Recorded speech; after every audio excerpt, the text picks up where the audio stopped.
I've been thinking, could AI someday replace movie directors? Sora 2 might be teasing that future. So, Sora 2 is OpenAI's new video generation model. It can make short, hyperreal video clips from text prompts. Here's the deal.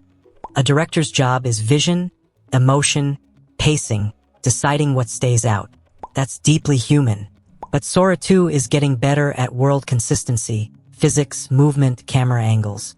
Could AI help directors? Absolutely. It might generate rough cuts, concept visuals, or alternate takes. Use it like a powerful tool. But replace? Not yet. Hollywood insiders push back, saying creativity, nuance, and human storytelling can't be stripped down to prompts. And Netflix leadership recently said they don't believe AI can replace writers, actors, or directors. My take, in 10 to 15 years, AI may direct simple scenes or produce indie visuals. But big films, emotional arcs, the human touch, I believe directors will still matter. What do you think? Will filmmakers ever become obsolete? Or will they just become AI-augmented auteurs? Let me know.